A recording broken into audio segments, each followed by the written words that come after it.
What is up, everybody? Dak here, and I'm back today to do some port flaring. I'm going to try doing some more port flaring for this box, the mods I'm going to be doing to it.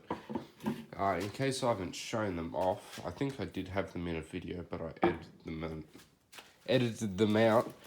I've got two different port flares. I've got this one right here, which is kind of designed to go to a flush with a side, and I've got this one here, which is more designed, oh, the fiberglass is correct, more designed just for a gradual flare to go into an open space. So that one's for mounting into a panel, and this top one's just meant for porting out the free air.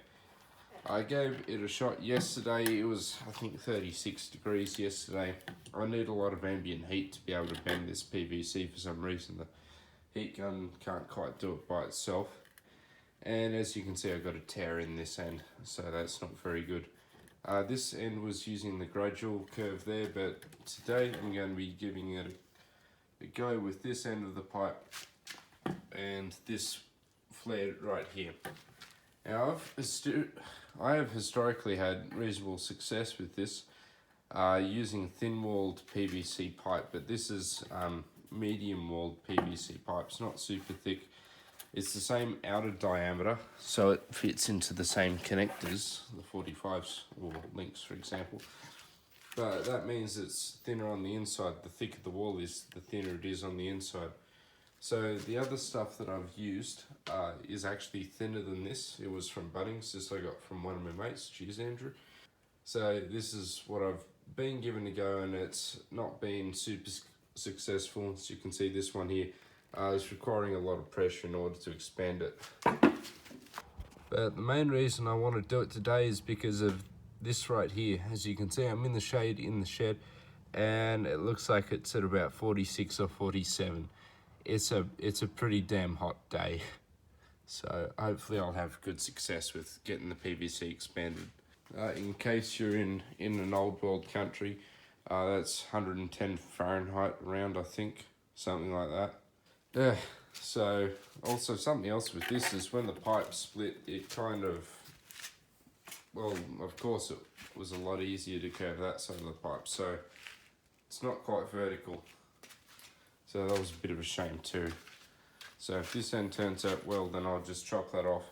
The plan as well is just to, I only need about 20 centimeters of flared section, as they're just going to be going in, and because they're at an angle in here, like that, I'll need to put 45s in order to redirect them. I'm not going to use 90s because I reckon 90s a bit too harsh of a bend. 245s would be a lot more, well, a lot better.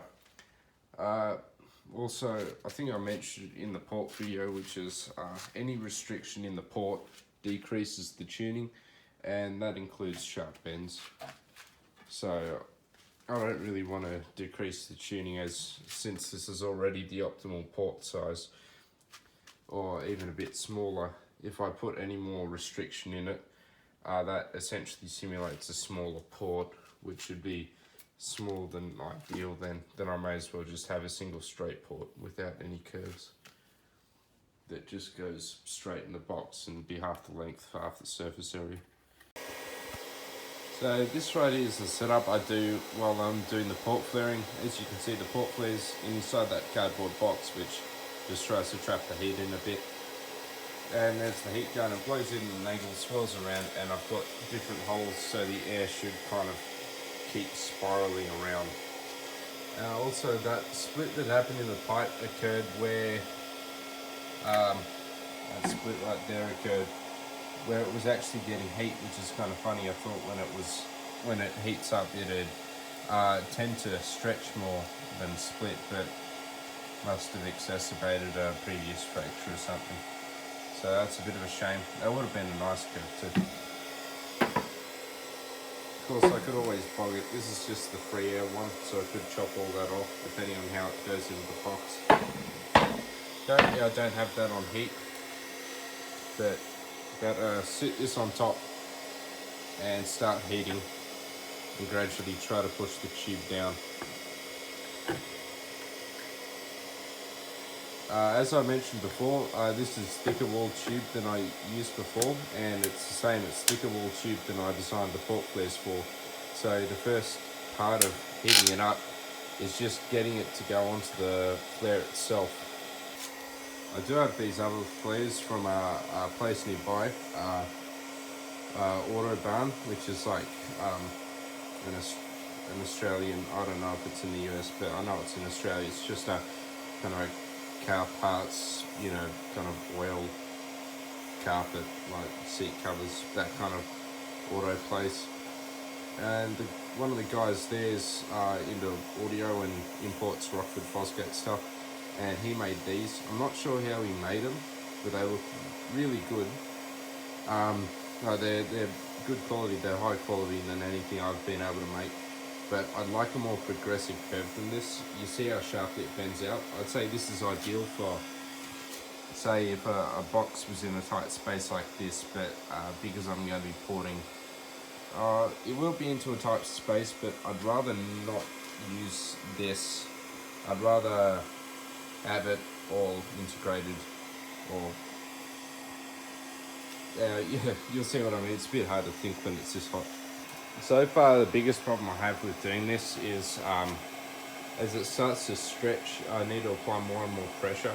And what happens then is, by the time I let it heat up so much that it stretches, the PVC above the kind of where the top of the mold stops often buckles inward or outward there.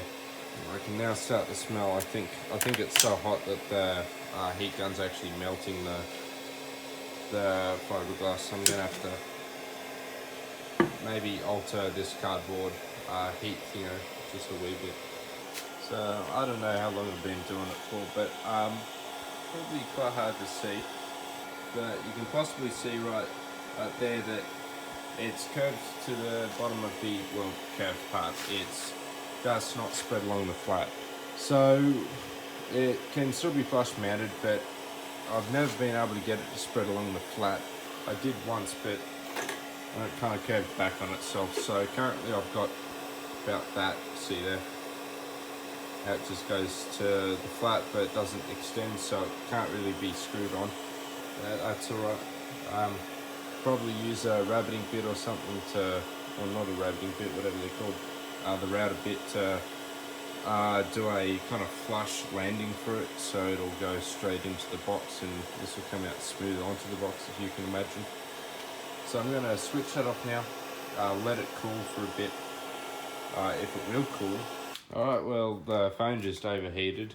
As you can see, I've now switched off the heat gun and this will hopefully cool down, hold its shape, then I'll remove it. Sometimes pretty difficult to remove it. It was very difficult to remove it before I sanded it using about 800 sheets of, I think 400 grit. No, I got it pretty smooth. So it should just come straight out. And yeah, I've had to take the case off this because it's just overheated and I had to wait a bit for it to cool down. Anyway, fingers crossed this will come out alright. If not, I've already got a plan. I'm just going to get a 1 meter length of the thin walled stuff from Bunnings, which is about 20 bucks. And I'm just going to do all the ends with that. So I've got 5 curves to do, or 10 total, but I might just do 5. Depending, there should be about 20 centimeters each, so I might just do 5, or I could get 2, or we'll see. And then I'll use those for, well, the flares themselves, and then I'll stick to just using these bits of PVC pipe here to do the linking segments between the 45s. So these bits won't be curved, but the thin walled stuff will be. So it's been a few hours now. It's 6:30. I think I did this about 3:30, and yeah, it's split again. So it doesn't look like this tube's going to be very suitable for doing the flaring. For this one here, as it started to buckle, I wasn't able to put as much force on it, so you can see that it's not stretched as much as that, and that's why it hasn't torn, I'd say. This is pretty good. I might still use it, but it does look a bit rough on the inside. Although just remember, the key part is trying to reduce air resistance, so that shouldn't be very turbulent or anything. So tomorrow, if I get a chance, I'll go into Bunnings and get some of the thin-walled PVC pipe. And then tomorrow afternoon, I'll give it a shot and see if I can bend it. Also, I use that iron aid right there, Fabulon, in order to try to lubricate the pipe as I was sliding it down onto the mould. But it didn't really seem to accomplish much, it still split. But it's most likely just the pipe doesn't want to stretch that much, is why it's splitting, and any sort of imperfection, even something as minor as that, can be a weak spot where it tears. But the middle part of this tube should still be fine to use for linking